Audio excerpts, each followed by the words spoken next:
Un jour, le chef du Mossad, le général Amit, a dit au général Weizmann, qui commandait les forces aériennes, «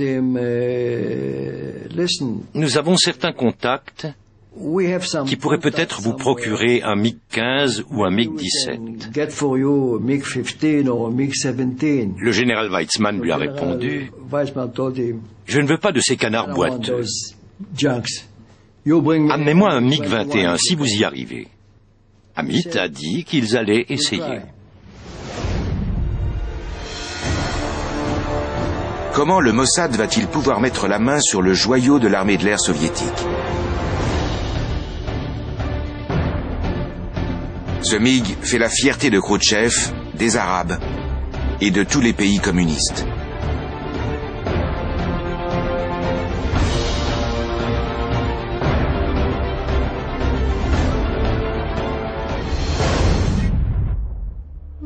Le MiG-21 est en service dans l'armée de l'air irakienne.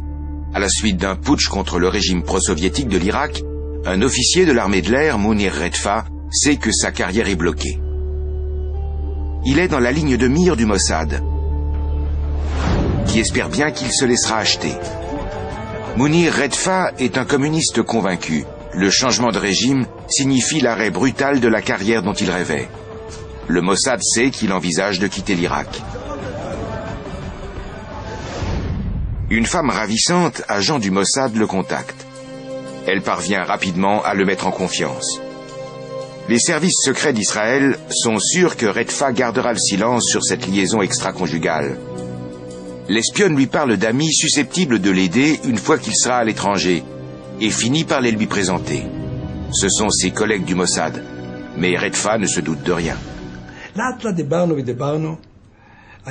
On a parlé pendant des heures. Le troisième jour, j'ai senti que je devais le provoquer et je lui ai dit « Est-ce que tu as déjà envisagé de t'enfuir avec un avion ?» À condition que ta femme et tes enfants soient partis avant, bien sûr. Quel avion? Et pour aller où? Je dis attends. Et lui? Où que j'aille, je serai pendu. Si je vais en Jordanie, je serai pendu. Si je vais en Syrie, je serai pendu. Ou bien je serai ramené ici et ils me prendront aussi. Alors je lui ai dit, il y a peut-être un endroit, si tu me fais confiance comme moi je te fais confiance. Qu'est-ce que tu dirais d'atterrir en Israël? Il a eu un choc. Israël? Là-bas aussi ils me pendront. Les agents du Mossad sont des professionnels. Ils savent que Redfa ne peut plus reculer maintenant, qu'il doit fuir avec son avion. Il est allé trop loin, puisqu'il a pris contact avec l'ennemi. Cela suffirait à le faire condamner à mort. Sa famille aussi est en danger. Les Israéliens lui proposent de la faire sortir du pays s'il vient avec son avion. Une opération délicate et pleine de dangers. Sous un prétexte fallacieux, sa famille part pour Londres. Redfa va-t-il maintenant fuir en Israël?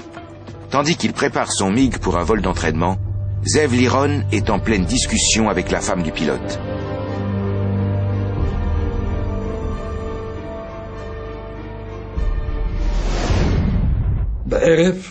Pendant le dîner, je lui ai annoncé que j'avais à lui parler. Les enfants dormaient, je lui ai dit « Demain nous partons. » Pour où? Pour Israël. Quoi? Hystérie totale. Je lui ai demandé si son mari l'avait mise au courant. Absolument pas. Elle pleurait. Je suis sûr que les voisins ont dû l'entendre hurler. Demain, je n'irai nulle part. Je vais à l'ambassade d'Irak et je leur raconte tout. La nuit a été dure. Je lui ai dit, la vie de ton mari est entre tes mains. Il n'a pas encore atterri chez nous. Au bout de quelques heures, elle finit par se calmer. Mounir Redfa prend la fuite. Deux mirages israéliens l'interceptent pour l'escorter jusqu'en Israël. L'un des deux est prêt à l'abattre si Redfa change d'avis à la dernière minute.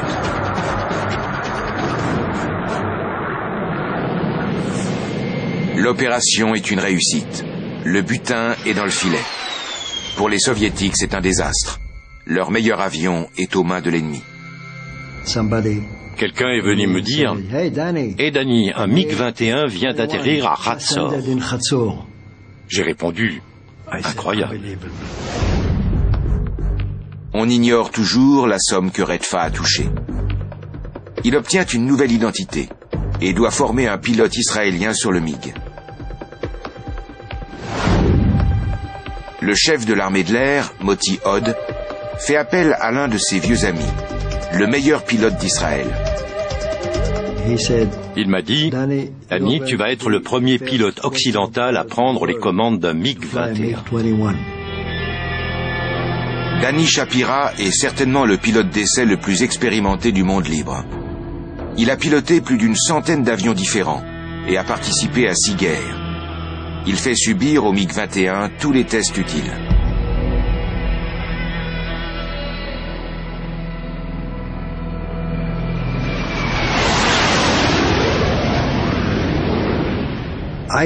Je peux vous assurer que si nous avions eu des MiG dans l'armée de l'air israélienne, on aurait eu des résultats encore meilleurs. C'était un excellent appareil. Mais le MiG-21 a également des points faibles. Les Israéliens n'en ignorent maintenant plus un seul. Ces connaissances vont renforcer leur supériorité. Brusquement, tout le monde veut venir en Israël pour examiner le MiG. Les Américains avec la CIA, les Anglais avec le Mi-6, et qui sais-je encore. Ils ont tous des moyens quasi illimités pour se procurer les informations qu'ils veulent. Et voilà qu'un petit pays comme Israël est le premier à mettre la main sur un MiG-21. Nous étions très fiers.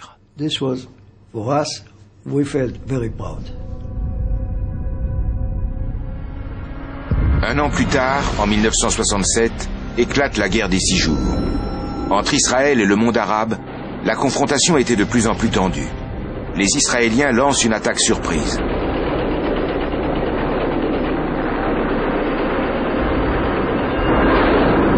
Le nombre de combattants et d'armes est à peu près équivalent dans les deux camps. Mais dès le premier jour, la suprématie aérienne d'Israël est totale.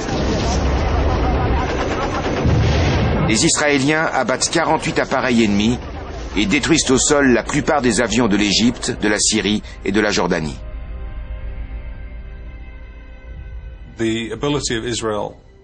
Israël a pu prendre l'avantage dans la guerre des 6 jours parce qu'ils avaient eu l'occasion d'étudier à fond le MiG-21. Les Israéliens fêtent leur victoire, même si l'avenir est incertain.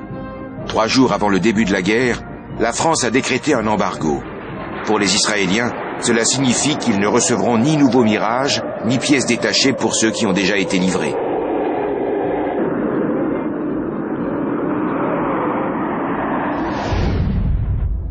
Mais le pays possède une carte maîtresse, le MiG-21. Les services secrets et les armées du monde libre convoitent tous l'avion soviétique dont Israël s'est emparé. Les Israéliens sont également en possession de plusieurs MiG-17. C'est un modèle considéré comme obsolète, mais en combat aérien avec les jets les plus modernes de l'Ouest, il se révèle un adversaire redoutable. Surtout pour les Américains qui sont engagés depuis 2 ans au Vietnam. Le Goliath américain est habitué à remporter la victoire, mais il rencontre là-bas de sérieuses difficultés, surtout avec la chasse nord-vietnamienne. En combat aérien, ces pilotes tiennent la dragée haute à ceux de l'US Air Force.